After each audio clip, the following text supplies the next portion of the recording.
May the peace of the Lord be with you. I pray that you will be filled with God's grace and blessings by listening and reading the Bible every day. I am Pastor 종선채. We are listening and reading the Bible according to the reading plan proposed by the Revised Common Lectionary. This year's reading plan is by year C. Today is May the 29th, seventh Sunday of Easter. Today's scriptures are Psalm 97, Acts of the Apostles chapter 16, verses 16 to 34, Revelation chapter 22, verses 12 to 14, 16 to 17, and 20 to 21. And from the Gospel of John, chapter 17, verses 20 to 26. This is today's psalm. The Lord reigns. Let the earth be glad. Let the distant shores rejoice. Clouds and thick darkness surround him. Righteousness and justice are the foundation of his throne. Fire goes before him and consumes his foes on every side. His lightning lights up the world.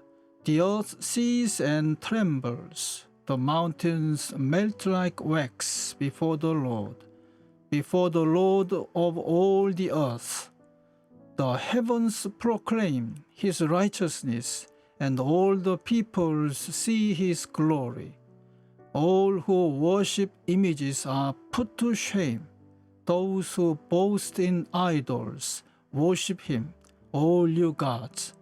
Zion hears and rejoices, and the villages of Judah are glad because of your judgment, O Lord. For you, Lord, are the most high over all the earth. You are exalted far above all gods. Let those who love the Lord hate evil, for he guards the lives of his faithful ones and delivers them from the hand of the wicked.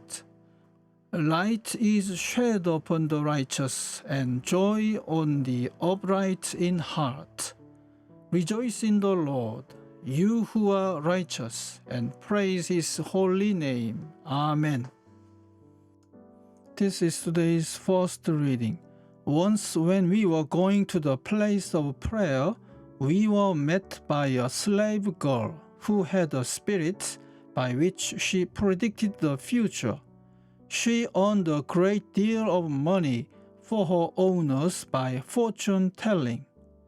This girl followed Paul and the rest of us, shouting, "These men are servants of the Most High God, who are telling you the way to be saved." She kept this up for many days. Finally, Paul became so troubled that he turned around and said to the spirit, "In the name of Jesus Christ, I command you to come out of her." At that moment, the spirit left her. When the owners of the slave girl realized that their hope of making money was gone, they seized Paul and Silas and dragged them into the marketplace to face the authorities.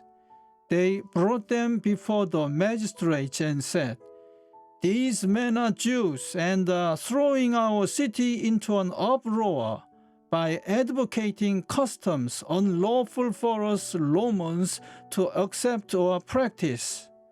The crowd joined in the attack against Paul and Silas, and the magistrates ordered them to be stripped and beaten. After they had been severely flogged, they were thrown into prison, and the jailer was commanded to guard them carefully. Upon receiving such orders, he put them in the inner cell and fastened their feet in the stocks. About midnight, Paul and Silas were praying and singing hymns to God, and the other prisoners were listening to them. Suddenly, There was such a violent earthquake that the foundations of the prison were shaken. At once all the prison doors flew open, and everybody's chains came loose. The jailer woke up, and when he saw the prison doors open, he drew his sword and was about to kill himself, because he thought the prisoners had escaped. But Paul shouted, "Don't harm yourself, we are all here." The jailer called for lights, rushed in, and fell trembling before Paul and Silas. He then brought them out and asked, "Sirs, what must I do to be saved?" They replied, "Believe in the Lord Jesus, and you will be saved, you and your household." Then they spoke the word of the Lord to him and to all the others in his house. At that hour of the night, the jailer took them and washed their wounds. Then immediately he and all his family were baptized. The jailer brought them into his house and set a meal before them. He was filled with joy because he had come to believe in God, he and his whole family.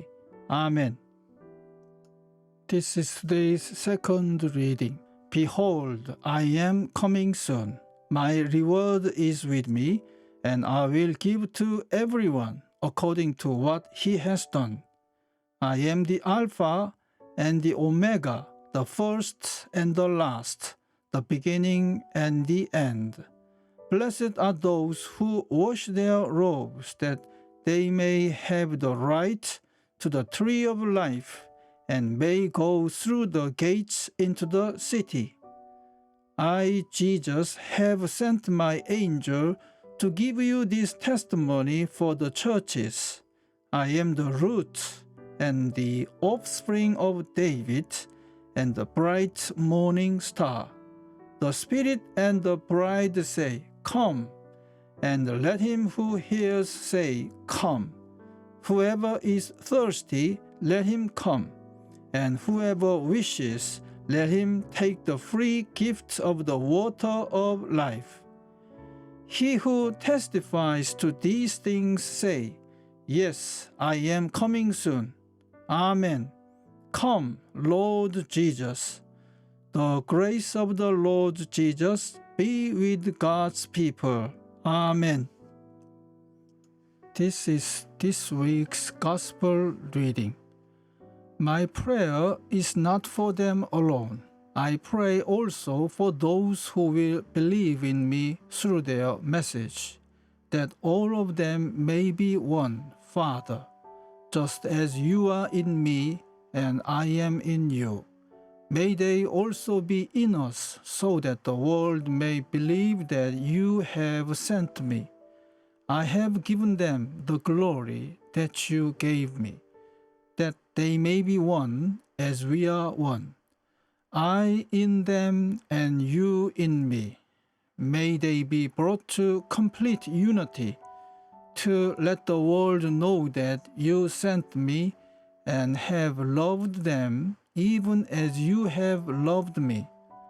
Father, I want those you have given me to be with me where I am, and to see my glory, the glory you have given me, because you loved me before the creation of the world.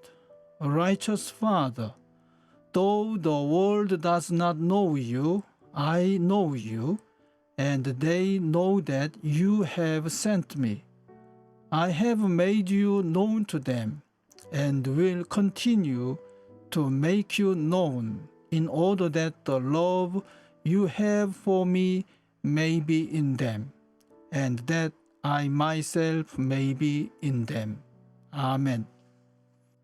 This is the word of God for today. Thanks be to God. The Lord bless you and keep you. The Lord make his face shine upon you and be gracious to you. The Lord turn his face towards you and give you peace. Amen.